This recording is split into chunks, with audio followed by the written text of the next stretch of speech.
Carlo আনচেলত্তির প্রথম ম্যাচটার পর যেটা খুব ক্লিয়ারলি বোঝা যাচ্ছিল যে খুবই অল্প একটা সময় কার্লো আনচেলত্তি পাইছে টিমের প্লেয়ারগুলোকে নিয়ে।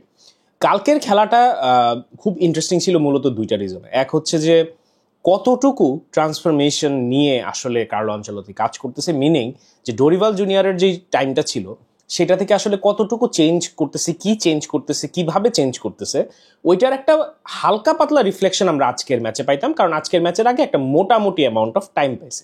আর সেকেন্ড যে রিজনটা ছিল সেটা হচ্ছে প্রথম খেলার পর কি চেঞ্জেস কার্লো আনচেলত্তি করে আজকের স্কোয়াডে। দুইটারই আমরা একটা ভালো মতো রিফ্লেকশন পাইছি, উত্তর পাইছি। একটা খুব ইম্পর্টেন্ট ম্যাচ ছিল জেতার জন্য, ম্যাচটা জিতে গেছে, ওয়ার্ল্ড কাপের জন্য কোয়ালিফিকেশন হয়ে গেছে। নেক্সট কয়েকটা ম্যাচে একটা মোটামুটি টেনশন ফ্রি জায়গা থাকবে এক্সপেরিমেন্ট করার বা টিমটাকে নিয়ে আরেকটু গোছানো, টিমটাকে নিয়ে প্রপারলি চিন্তা ভাবনা করার। সো সেই জায়গা থেকে আমার কাছে মনে হয় যে এই ম্যাচটা থেকে ফাইনালি অনেকগুলো পজিটিভস নিয়ে কথা বলার আছে, এবং ফাইনালি মনে হচ্ছে যে এই ব্রাজিল টিমটা might be heading towards the right direction, and let's talk about it. তিনটা মেইন চেঞ্জেস ছিল, Raphinha, Cunha and Martinelli start করে। আমার কাছে মনে হয় যে তিনটাই খুবই পজিটিভ সাবস্টিটিউশনস বা তিনটা খুবই প্রমিসিং অল্টারনেটিভস ছিল। রাফিনিয়ারটা এর মধ্যে সবচেয়ে অবভিয়াস ছিল যে ও ব্যাক করলে অবভিয়াসলি যে ফর্মে রাফিনিয়া আছে he would definitely slot into this team. And বাকি যে দুইটা আমার মনে হয় Cunha is a much better avenue than Richarlison. মানে এটা নট ইভেন এ কম্প্যারিজন, এটা নিয়ে কথা বলারও কিছু নাই। আর মার্টিনেলিকে আমি আর্সেনালে দেখে খুব বিরক্ত হয়েছি গত সিজনে, বাট কালকে ভালো খেলছে। কালকে he was fast, he was productive, he was doing stuff. But আমার কাছে মনে হয় যে কালকে রাকিবের ব্যাপারে যে ব্যাপারটা বলতেছিলাম যে মার্টিনেলির আসলে ফাইনাল প্রোডাক্ট নিয়ে অনেক অনেক অনেক কাজ করতে হবে। বাট কালকে যেটা দেখে ভালো লাগছে যে Vini was more involved, Vini was into the game and Vini scored a goal. So that for Brazil fans এটা আসলে সবসময় একটা মানে খুবই স্বস্তির জায়গা হয় যখন ভিনিসিয়াস জুনিয়র ভালো খেলে, because we all know what kind of player he is. So সেই জায়গা থেকে কালকে প্রথমের দিকে প্রথম 20-30 মিনিটের একটা উইন্ডো গেছিল যেখানে Raphinha was really good, Raphinha was খেলতেছিল, ইনভলভ হচ্ছিল, রান মেক করতেছিল, পাসগুলো ভালোভাবে বের করতেছিল। But as we went more into the game রাফিনিয়ার ইনভলভমেন্ট একটু কমে যায়। আমার কাছে যেই কারণে এটা মনে হয় সেটা হচ্ছে যে দ্য পজিশনিং, দ্য 4-2-3-1 যে ফরমেশনটা নিয়ে কথা বলবো, এই ফরমেশনটাতে রাফিনিয়া একটু নিজেকে নতুনভাবে ফিগার আউট করতেছিল, স্পেশালি সেকেন্ড হাফের দিকে, ফার্স্ট হাফের লাস্টের দিকে। হি ওয়াজ মোর অ্যাজ আ একদম সলিড একটা মানে একদম ফিক্সড নাম্বার 10 যেই রোলটা, সেখানে ওকে বেশি দেখাচ্ছিল as oppose to let's say playing on the right side of the field, যেটা অন পেপার ওর পজিশনিং ছিল। কজ কুনিয়া অ্যান্ড ভিনি মোটামুটি সোয়াপ করে হচ্ছে নাম্বার 9 লেফট উইং এরকম একটা জায়গায়, মার্টিনেলি লেফটে ছিল, but Vini and Cunha basically swapping the positions between them for the target man up front. So ওইখান থেকে রাফিনিয়া একটু স্ট্রাগল করছে, অ্যান্ড আমার কাছে মনে হয় দ্যাটস এ গুড থিং। কেন এটা গুড থিং একটু বলি, যে if Raphinha can find his fit in this Brazil team, যেটা ডোরিভালের আন্ডারে ক্লিয়ারলি হচ্ছিল না, সেটা যদি একটু টাইমও লাগে, ভিনি যদি কার্লোর আন্ডারে ক্লিক করে, which is very likely, and Cunha যদি আস্তে আস্তে নিজেকে স্ট্যাবলিশ করে, নিজেকে অ্যাজ আ স্টার্টার সামনে নিয়ে আসে ম্যানিউতে, যদি ওর একটা ভালো টাইম যায়, দেন আমার কাছে মনে হয় যে finally we have a fixed front line.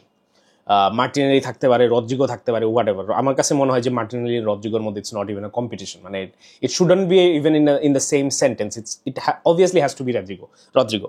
And specially যদি লেফটে মার্টিনেলিকে খেলায়, রদ্রিগোর natural position is the left winger. So ওকে ডেফিনেটলি ওইখানে ভালো করাইতে হবে। জাভি আলোনসো আসলে এসে কতটুকু রদ্রিগোকে ইউটিলাইজ করে রিয়াল মাদ্রিদে, আই থিঙ্ক রিয়াল মাদ্রিদে ও বলে দিস অলরেডি হি ইজ স্টেইং, সেটাও একটা দেখার বিষয় হবে।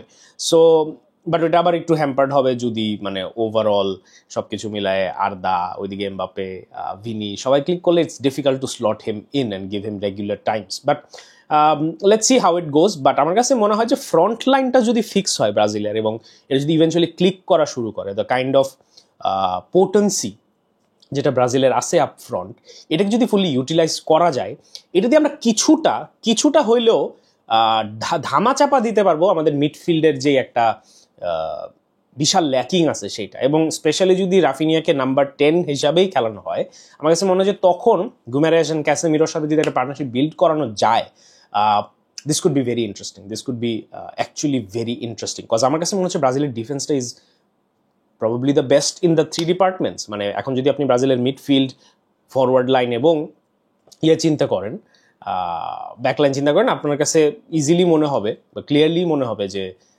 The defensive backline is the most solid জায়গা। বাকিগুলোতে এখন আসলে we are not finding our fitting, but defensively আমার কাছে মনে হয় যে Vanderson had a very good game. Vanderson played really well. Sandro was একটু, আমার মনে হয় এই জায়গাগুলো নিয়ে আসলে এখনও একটু কাজ করার জায়গা আছে। Centre backs Marquinhos I think is very reliable. I think 26 world কাপে he would be the Thiago Silva of 2014. So ওই জায়গাটা থেকে আমার কাছে মনে হয় যে যে এক্সপিরিয়েন্স একটা ভেটারান দরকার ব্যাকলাইনে, সেটা Marquinhos can play a very good role. পিএসজিতে he was really good, in the final he was really good. But যেটা আমি বললাম যে মিডফিল্ডের জায়গাটাতে আমি একটু টেনশনে ছিলাম, বাট আজকে যে ফরমেশনটাতে কার্লো খেলাইছে এটা ওয়াজ রিয়েলি, আমি বলবো যে it worked because the double pivot Guimarães আর Casemiro still solid as F. এই দুইজনের একটা পিভট যে জিনিসটা প্রোভাইড করছে, অত ক্রিয়েটিভিটির জন্য ডিমান্ড করে নাই মিডফিল্ড থেকে। যেহেতু রাফিনিয়া ড্রপড ডিপ বা লেটস সে উইংয়ে খেলে নাই, মিডে খেলছে মোটামুটি, যেটা প্রোভাইড করছে যে আচ্ছা ঠিক আছে, আমাদের দুজনের কাজ হচ্ছে কাউন্টার থামাও, বিল্ড আপ থামাও মিডফিল্ডে, let's not let the opposition take control of the midfield. এটা হচ্ছে ক্যাসেমিরো আর গিমারেশের কাজ।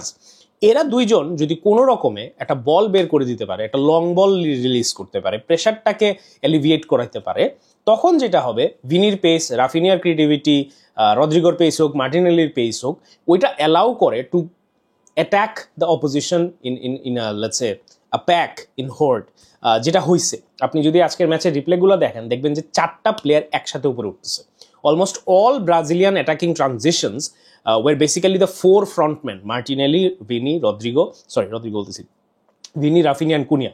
এই 4টা প্লেয়ার একসাথে উপরে উঠতেছে, এই 4টা প্লেয়ার একসাথে অ্যাটাক করতেছে, এবং এইটা অপোজিশনের জন্য মেক্স ইট কনফিউজিং যে তুমি আসলে কাকে ট্র্যাক করবা, কাকে তুমি ডাবল ম্যান মার্কিং করবা। তুমি রাফিনিয়ারে ডাবল ম্যান মার্কিং করবা, নাকি ভিনিরে করবা, নাকি মার্টিনেলির পিছনে তুমি তোমার ফাস্টেস্ট প্লেয়ারকে লাগাবা। It makes life confusing for the opposition. এবং এখানে আপনারা অনেকে বলতে পারেন হ্যাঁ প্যারাগুয়ের লগে 1 গোলে জিতে এত কাহিনী, বাট এখানে 2টা পয়েন্ট আছে। প্রথমটা হচ্ছে the 1-0 score line doesn't reflect the game. Cunha could have scored a goal, I think Vini আর একটা গোল দিতে পারতো। There are at least 3 chances, let's put it like this, যে Brazil could have won this game at least 3-0। এটা প্রথম। আর দ্বিতীয়ত হচ্ছে প্যারাগুয়েকে যদি আপনারা জাস্ট ভুগিচুগি ভুংচুং টিম মনে করেন, তাহলে অবভিয়াসলি আপনারা সাউথ আমেরিকান ফুটবল ফলো করেন না। সাউথ আমেরিকাতে আমি মনে করি যে টিমই আছে হচ্ছে 4-5টা, Brazil, Argentina, Colombia, Uruguay and Paraguay. চিলিকে এখানে আপনারা বলতে পারেন, বাট চিলি খুবই অন এন্ড অফ। সো আমার কাছে মনে হয় যে এই 4টা টিম, এই 5টা টিম নিয়েই আসলে সাউথ আমেরিকান ফুটবল, এবং এইখানে মূলত আপনি কাউকে হেলায় ফেলায় নিতে পারবেন না। কালকে আমি ফার্স্ট হাফটা দেখছি আর্জেন্টিনার ম্যাচের, they struggled big time against Colombia even before the red card. মানে কলম্বিয়া এত ফিজিক্যালি মানে অ্যাগ্রেসিভ একটা টিম যে ওদের সাথে খেলতে হইলে আসলে জাস্ট ওই ইন্ট্রিকেসিস, নুয়ান্সেস, শৈল্পিক ব্যাপার স্যাপার দিয়ে আসলে কুলান যায় না। ওদের সাথে একটু রেসলিং খেলতে হয়, ওদের সাথে একটু ফিজিক্যালি পেরে উঠতে হয়, এবং এটা difficult for a team like Argentina, যারা অতটা ফিজিক্যালিটি ডিপেন্ডেন্ট না, তাদের টিমে অত বডি বিল্ডার নাই, ওরকম ফিজিক্যাল প্রেজেন্স নাই। They work more with the technicality, the craftsmanship. সেই জায়গা থেকে আসলে এই টিমগুলোর এগেনস্টে ব্রাজিল, আর্জেন্টিনা সাফার করে। সাউথ আমেরিকাতে আমি ইনফ্যাক্ট মনে করি ব্রাজিল আর আর্জেন্টিনা বাদে সবগুলা টিমই আসলে খুবই অ্যাগ্রেসিভ ফিজিক্যাল ফুটবল খেলে। এটা প্যারাগুয়ের ক্ষেত্রে দেখছি, উরুগুয়ের ক্ষেত্রে ভেরি প্রমিনেন্ট, কলম্বিয়ার ক্ষেত্রে ভেরি প্রমিনেন্ট, সো ইকুয়েডরও মোটামুটি ভালো প্রমিনেন্ট। সো সেই জায়গা থেকে আমার কাছে যেটা মনে হয় যে ব্রাজিলের এখন এসে এই ম্যাচটা অনেক দিক থেকে অনেকগুলো গুড সাইন্স দিচ্ছে। কেউ কিন্তু বলে ফেলতে পারবেন না এই ম্যাচের পরে যে Brazil finally is a finished article, আঞ্চলিক এসে সব ফিক্স করে ফেলছে না, but it's a very good reflection, it's a very good indication towards, মানে moving towards the right direction, and that is what is important about this Brazil squad right now, because যেটা আমি গত ভিডিওতে বলছি যে আনচেলত্তি অনেক বেশি time পাবে না। যদিও আমরা বলতেছি যে ওকে টাইম দাও, আনচেলত্তি ইন রিয়ালিটি অনেক বেশি টাইম পাবে না। 26 চলে আসছে, আমরা আজকে বসে আছি কত 11 জুনে, 6 মাস শেষ, 25-এর 6 মাস শেষ। সো সময় পাবে না, এবং ইন্টারন্যাশনাল ম্যানেজাররা আরও সময় পায় না।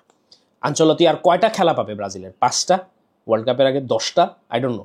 সো এই এত অল্প কম সময়ের মধ্যে সে কিভাবে টিমটাকে তৈরি করতে চাচ্ছে এবং সে আদৌ ওই টাইমের মধ্যে পারবে কিনা, ওইটার একটা ইন্ডিকেশন ছিল আজকে, যে একটা ম্যাচের পরেই যদি সে টিমটাকে এইভাবে ঘুরে আনতে পারে, it shows his experience, it shows যে he knows the players, he knows Vini, he knows Raphinha, he knows a lot of players in this Brazil team. And আমার কাছে মনে হয় যে এডার মিলিতাও যদি ব্যাক করে, ও রিয়াল মাদ্রিদ যেমনই পারফর্ম করুক না কেন, he would be a vital piece for Brazil in the defence. Because আমার কাছে মনে হয় যে মার্কিনোজের পাশাপাশি কে খেলবে, এটা একটা piece of the puzzle that we need to fix, alongside আপফ্রন্টের যে কথাটা বললাম, যে আসলে আমার দ্য ফ্রন্টম্যান, দ্য 3 ফ্রন্টম্যান আসলে কারা হবে। So all in all it was a good match. It was একদম আমি বলবো না যে প্রাইম ব্রাজিলের মতো খেলছে, অবভিয়াসলি না, but there were good signs. The counter, the pace, the understanding, the movement of the ball, the off-the-ball running of the players, সবকিছুই সিগনিফিকেন্টলি বেটার ছিল। সবকিছুই ডোরিভাল জুনিয়র থেকে অনেক অনেক ডিফারেন্ট ছিল, which is obviously as expected. And let's just hope Brazil can build on this. And next ম্যাচটা হয়তো বা অনেক পরে, but I would be really, really looking forward to watching that match.